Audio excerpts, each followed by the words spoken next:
সবাইকে আসসালামু আলাইকুম। আশা করি সবাই ভালো আছেন। যারা আইবিএ, এমবিএ সম্পর্কে ঢাকা বিশ্ববিদ্যালয়ে জানতে চাচ্ছেন বা আপনি চিন্তা করছেন পরে ইনটেকে পরীক্ষা দিবেন, তাদের জন্য এই ভিডিওটি। আমি হচ্ছে A to Z একদম ডিটেইলে আইবিএ, এমবিএ পরীক্ষা পদ্ধতি, খরচ সকল নিয়ে আমি ডিটেইলে আলোচনা করব। আজকে আপনার মোটামুটি একটা পরীক্ষা হয়ে গেল এবং আপনার জুন, জুলাই একটা পরীক্ষা হবে এবং হচ্ছে ডিসেম্বরে একটা পরীক্ষা হবে। এগুলো সকল বৃত্তান্ত নিয়ে কথা বলব। তো মেইনলি যে কনটেন্টগুলো থাকবে, একটি হচ্ছে আপনার ভর্তি যোগ্যতা, আপনার যোগ্যতা কি লাগে পরীক্ষা দেওয়ার জন্য। অনেকের মিসকনসেপশন আছে যে 3.5 সিজিপিএ লাগবে। ওকে, এটা লাগবে। এটা অনেকের মিসকনসেপশন আছে। তো এইটা নিয়েও কথা বলবো এবং সকল মিসকনসেপশন দূর করে ফেলবো। কয় ধরনের এমবিএ আছে এবং সেগুলো ব্যাখ্যা করবে এবং তাদের পার্থক্যগুলো এবং এবং হচ্ছে আমাদের খরচগুলো, ঠিক আছে? যে খরচ কত লাগে, এটা নিয়েও আমরা আলোচনা করব। ভিডিওতে যাওয়ার আগে আমার হচ্ছে একটা কোর্স শুরু হতে যাচ্ছে আমার জানুয়ারি থেকে, আইবিএ এমবিএ কোর্স। যারা হচ্ছে আপনার আইবিএ এমবিএ নিয়ে একদম অনেক সিরিয়াস, ভাবছেন যে আপনার আইবিএ এমবিএ করবেন, তাদের জন্য এই কোর্সটি। প্রথমত আমরা ইংলিশ, ম্যাথ, অ্যানালিটিক্স এবং রিটেন পার্ট একদম বেসিক থেকে অ্যাডভান্সে যাব, ঠিক আছে? যে একদম বেসিক থেকে অ্যাডভান্সে যাব, যাতে হচ্ছে যাদের সমস্যা আছে তারা যাতে হচ্ছে প্রথম থেকেই উতরাতে পারে। তো আমাদের মোটামুটি বেসিক থেকে একদম অ্যাডভান্সে যাব। অনেকের যে ম্যাথে সমস্যা আছে, ম্যাথও তো পারেন না, তাদের জন্য আমরা প্রথমত বাংলাতে ম্যাথ করব। যেমন হচ্ছে লাভ ক্ষতি থেকে ম্যাথ আসে, আপনার সেট থেকে ম্যাথ আসে। তো এগুলো আমরা আগে বেসিক করব বাংলাতে, পরে হচ্ছে ইংরেজিতে যাব। পার্সেন্টেজে বাংলাতে করব, পরে ইংরেজিতে যাব। এইভাবে করে প্রতিটা টপিক একদম বেসিক থেকে অ্যাডভান্সে আমরা কভার আপ করব। কোর্সের ডিউরেশন হচ্ছে 3 মাস এবং হচ্ছে আমরা প্রথম মাস আমরা হচ্ছে বেসিকটা ক্লিয়ার করব, পরবর্তী 2 মাস অ্যাডভান্সে পড়াশোনা করব। এবং এটার হচ্ছে কোর্স ফিটা মূলত হচ্ছে 1500 টাকা এবং হচ্ছে আপনার প্রথম 10 জনের জন্য 300 টাকা আপনার ডিসকাউন্ট, আপনার হচ্ছে কোর্স ফি 1200 টাকা। তো যারা হচ্ছে ভর্তি হতে চাচ্ছেন তারা হচ্ছে এই নাম্বারে আপনারা যোগাযোগ করতে পারেন, হোয়াটসঅ্যাপ নাম্বার এবং হচ্ছে ফেসবুক পেজের লিঙ্ক এবং হচ্ছে হোয়াটসঅ্যাপ নাম্বার আপনার ডেসক্রিপশন বক্সে এবং কমেন্ট বক্সে দেওয়া থাকবে। এবং এই কোর্সটি করলে আপনার হচ্ছে বিভিন্ন ইউনিভার্সিটির যে হচ্ছে এমবিএ, ঢাকা বিশ্ববিদ্যালয় এমবিএ বা ইএমবিএ, জাহাঙ্গীরনগর জগন্নাথ এমবিএ, তারপরে জাহাঙ্গীরনগর আইবিএমবিএ, এগুলো সব কভার হয়ে যায়। আমরা যখন কোর্সের লাস্টের দিকে আমরা হচ্ছে জিকে নিয়েও কথা বলবো, কারণ হচ্ছে অনেক বিশ্ববিদ্যালয়ে জিকে আসে, তো সমসাময়িক জিকেগুলো নিয়ে পড়াশোনা করব। তো যারা ভর্তি হতে চাচ্ছেন তারা হচ্ছে আমার কমেন্ট বক্সে বা ডিসক্রিপশন বক্সে হোয়াটসঅ্যাপ নাম্বার বা এখানেও দেওয়া আছে হোয়াটসঅ্যাপ নাম্বারটি, আপনারা যোগাযোগ করতে পারেন। তো ভিডিওতে চলে যাওয়া যাক। তো যাওয়ার আগে আমি একটু আমার ইন্ট্রোডাকশন দিয়ে নিই। আমি মোহাম্মদ সাজ্জাদ হোসেন, ঢাকা বিশ্ববিদ্যালয়ে এখন এমবিএ করছি ডিপার্টমেন্ট অফ ফাইন্যান্সে। তো প্রথমত আমি যদি আইবিএ এমবিএর জন্য ভর্তির যোগ্যতা, যে এটা সবচেয়ে বেশি গুরুত্বপূর্ণ, যে ভর্তি যোগ্যতা।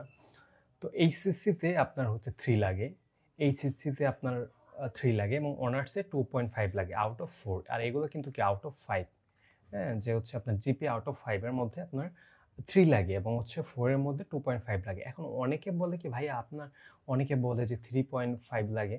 এটা হচ্ছে আসলে বিবিএর যে আপনার অনার্স যেটা করে, ওটা মূলত এইচএসসি বা এইচএসসির যে লাগে ওটা 3.5। তো আপনার যদি 2.50 থাকে রেজাল্ট, তাহলে হচ্ছে আপনি পরীক্ষা দিতে পারবেন, কোনো সমস্যা নেই। তো এটা মোটামুটি একদম একটা সার্টিফাইড একটা হচ্ছে যে তথ্য। তো আপনার 2.5 থাকলেই আপনি দিতে পারবেন, কোনো সমস্যা নেই। তারপর হচ্ছে ব্যাচেলর ডিগ্রি 3 বছর হলে, যে যাদের হচ্ছে ব্যাচেলর ডিগ্রিটা 3 বছর আছে, হ্যাঁ? যারা হচ্ছে 3 বছরের ব্যাচেলর ডিগ্রি করে না, তাদের হচ্ছে 1 বছরের মাস্টার্স লাগবে। বুঝতে পারছেন? তো এটাও একটা অনেক গুরুত্বপূর্ণ তথ্য। এটা হচ্ছে আপনারা জেনে রাখতে পারেন, যারা হচ্ছে 3 বছরের আপনার হচ্ছে ব্যাচেলর ডিগ্রি আছে। তারপর হচ্ছে আইবিএমবিএ কয় ধরনের এমবিএ আছে, যে আইবিএমবিএতে কয় ধরনের এমবিএ আছে, আপনি কোনটা অ্যাপ্লাই করতে পারবেন, এইটাও মোটামুটি এখন হচ্ছে এক্সপ্লেন করব। প্রথমত 2 ধরনের আপনার আছে, রেগুলার এমবিএ, এক্সিকিউটিভ এমবিএ, ঠিক আছে? রেগুলার এমবিএ আবার 2 ধরনের, part time, full time. Class হয় সন্ধ্যায়, পার্ট টাইমে যেটা হয় ক্লাস হয় সন্ধ্যায়, আর ফুল টাইমে হয় ক্লাস হয় দিনের বেলায়।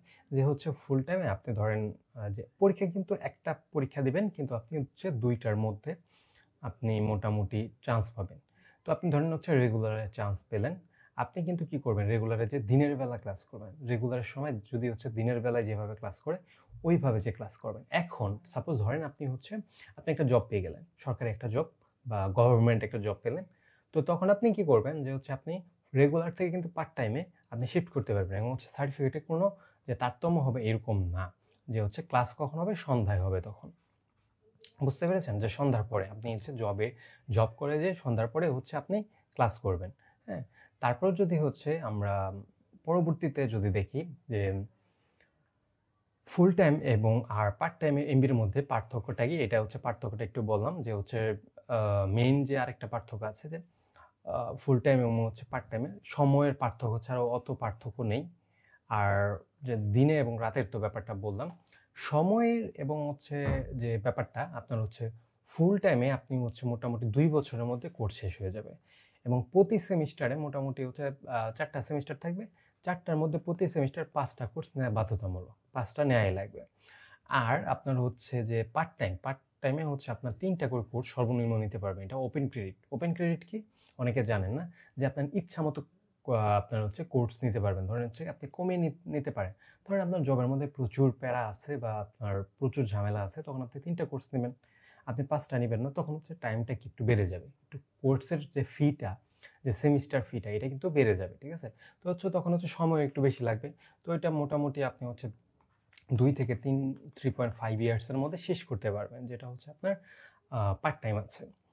তারপর যদি দেখি এক্সিকিউটিভ এমবিএর জন্য যোগ্যতা কি লাগে? এক্সিকিউটিভ এমবিএ যেটা বললাম, আমরা কি এমবিএ ২ প্রকার পেলাম। একটা হচ্ছে কি রেগুলার, আবার একটু দেখিয়ে আসি যে হচ্ছে ২ ধরনের রেগুলার আর এক্সিকিউটিভ। রেগুলারের মধ্যে আবার কি ২ ধরনের, পার্ট টাইম, ফুল টাইম। এখন হচ্ছে আমরা কি করব? এক্সিকিউটিভ নিয়ে আলোচনা করব। এক্সিকিউটিভের জন্য একটু আলাদা হচ্ছে আপনার ক্রাইটেরিয়া লাগে, যে হচ্ছে হ্যাঁ, যে এইচএসসি এবং এইচএসসি পরীক্ষায় জিপিএ 5 এর মধ্যে ন্যূনতম ৩ লাগে, যে হচ্ছে আপনার ৩ থাকা লাগবে। আগের যেই যোগ্যতাটা একই, কোনো পার্থক্য নাই, এবং 4 এর মধ্যে 2.5 থাকা লাগে। তার মানে কি? আপনার হচ্ছে এক্সিকিউটিভ এবং হচ্ছে আপনার রেগুলারের মধ্যে একই টাইপ যোগ্যতা, কোনো পার্থক্য নেই। আপনার হচ্ছে এইচএসসি এবং এইচএসসি 3 থাকা লাগবে এবং সিজিপিএ 2.50 থাকা লাগবে। তারপর আছে একটা যে হচ্ছে আপনার মেইন ক্রাইটেরিয়া, এটা হচ্ছে আপনার যে ৫ বছরে আপনার হচ্ছে আপনার যোগ্য চাকরির অভিজ্ঞতা থাকা লাগবে। এক্সপেরিয়েন্স যেটাকে বলে থাকাই লাগবে, বাধ্যতামূলক, না হলে হবে না। এখনো হচ্ছে অনেকে প্রশ্ন করে, ভাই আমি এইচএসসির পর থেকে জব করা শুরু করেছি এবং আমার অনেক এক্সপেরিয়েন্স আছে। তো ওগুলো কাউন্ট হবে না। ধরেন আপনি যখন গ্র্যাজুয়েশন হবেন তখন থেকে এক্সপেরিয়েন্সটা কাউন্ট হওয়া শুরু করবে। বুঝতে পারছেন? ধরেন হচ্ছে গ্র্যাজুয়েশন হলেন, তারপর হচ্ছে ১, ২, ৩ যত বছর আপনি হচ্ছে জব করেছেন ওইটা কাউন্ট হবে। তার আগেরগুলো কিন্তু কাউন্ট হবে না। বুঝতে পেরেছেন? তারপর যাই, এটা হচ্ছে এক্সিকিউটিভ এমবিএ এর জন্য গেল। তারপর হচ্ছে এক্সিকিউটিভ এমবিএ আর রেগুলার এমবিএ এর মধ্যে পার্থক্য কি? আপনার হচ্ছে রেগুলার এমবিএ যেটা আছে ওটার মধ্যে হচ্ছে আপনার কি? যে কোর্স থাকবে ২০ টি এবং হচ্ছে এক্সিকিউটিভ এমবিএ এর মধ্যে মোট থাকবে ১৫ টা, ঠিক আছে? যে আপনার রেগুলার এমবিএ যেটা হচ্ছে আছে এটার মধ্যে হচ্ছে শেষ করতে ২ থেকে আপনার ৪ বছর লাগবে, কিন্তু এক্সিকিউটিভ এমবিএ এর মধ্যে কিন্তু কম সময় লাগে। ১.৫ বছরের মধ্যে আপনি শেষ করতে পারবেন। যে এই যে দেখেন ১.৫ থেকে ২ বছর, যদি হচ্ছে আপনি কোর্সগুলো এক্সটেন্ড করেন বা বাড়ান তখন হচ্ছে ১.৫ থেকে ২ বছর লাগবে। রেগুলার এমবিএ করতে অভিজ্ঞতা লাগে না, যে হচ্ছে এই যে বলে দিলাম। এক্সিকিউটিভ এমবিএ এর মধ্যে আবার আপনার অভিজ্ঞতা লাগে, কিন্তু হচ্ছে রেগুলার এমবিএ এর মধ্যে অভিজ্ঞতা লাগে না। এবং হচ্ছে বছরে কয়বার হয় এটা একটু বলে দেই, যে বছরে আপনার মোটামুটি হচ্ছে রেগুলার এমবিএ আপনার একবার হয় শুধু ডিসেম্বরে এবং হচ্ছে এক্সিকিউটিভ এমবিএ হয় হচ্ছে বছরে হচ্ছে ২ বার, যে ডিসেম্বরে একবার এবং হচ্ছে আপনার জুন জুলাই একবার। ঠিক আছে? এই যে আপনার ২ বার পরীক্ষা হয়। বুঝতে পেরেছেন? তো এটা এখন অনেকে বলে কি, ভাই ১ বছর টাইম পাবো, এটা তো অনেক টাইম। কিন্তু আমি একটা জিনিস বলে দিই, এমবিএ এর ক্ষেত্রে প্রিপারেশনটা অনেক বেশি না। কারণ হচ্ছে কয়েকটা কঠিন পরীক্ষার মধ্যে একটা হচ্ছে এমবিএ এর পরীক্ষা আসে, আইবিএ এমবিএ। তো আপনার মোটামুটি যদি বেসিক ভালো থাকে আপনার ৪ থেকে ৬ মাস লাগবে। বেসিক ভালো না থাকলে ৬ থেকে ৮ মাস বা ১ বছরের মতো লাগবে। তো প্রিপারেশনটা কিন্তু অনেক ভালো মতো নেওয়া লাগবে। প্লাস হচ্ছে আপনি যখন হচ্ছে আইবিএম এর জন্য প্রিপারেশন নিবেন, আপনার বিভিন্ন সরকারি চাকরির প্রিপারেশনগুলো হয়ে যাবে, যেগুলো আইবিএ নেয়। প্লাস হচ্ছে ইংলিশ, ম্যাথ, এগুলো হচ্ছে অনেক ভালো মতো প্রিপারেশন হয়ে যাবে। বুঝতে পেরেছেন? এখন হচ্ছে খরচ নিয়ে আসি। প্রথমত রেগুলার এমবিএ আপনার হচ্ছে ১,১৪,০০০ মতো লাগবে, এবং হচ্ছে আপনার যদি সাপোজ হচ্ছে আপনি যদি পার্ট টাইমে যান তখন একটু বাড়বে, বেশি না একটু বাড়বে।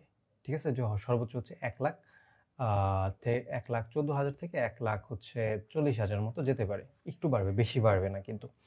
এক্সিকিউটিভ এমবিএর মধ্যে আপনার হচ্ছে 3 থেকে 4 লাখ বলা হয়, কিন্তু 4 লাখই লাগবে, ঠিক আছে, 4 লাখের কাছাকাছি লাগবে, বুঝতে পারছেন? তো অ্যামাউন্টটা অনেক বড়।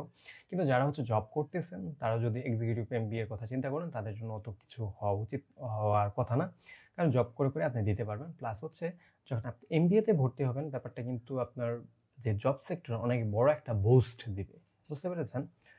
তো এই পর্যন্ত আজকের ভিডিও ছিল। আগের যে হচ্ছে আরও ভিডিও আসবে সামনে, হচ্ছে টু দি পয়েন্টে কীভাবে আপনি প্রিপারেশন নেবেন, আরও কী কী ডিটেল নিয়ে সকল বৃত্তান্ত নিয়ে ভিডিও আসবে। তার জন্য হচ্ছে চ্যানেলটি অবশ্যই সাবস্ক্রাইব করে রাখবেন, এবং হচ্ছে কোর্সের জন্য আপনি এই নাম্বারে যোগাযোগ করতে পারেন, হোয়াটসঅ্যাপ নাম্বারে যোগাযোগ করতে পারেন বা ডাইরেক্ট কল দিয়ে যোগাযোগ করতে পারেন। তো আজকের জন্য এই পর্যন্ত, ধন্যবাদ সবাইকে।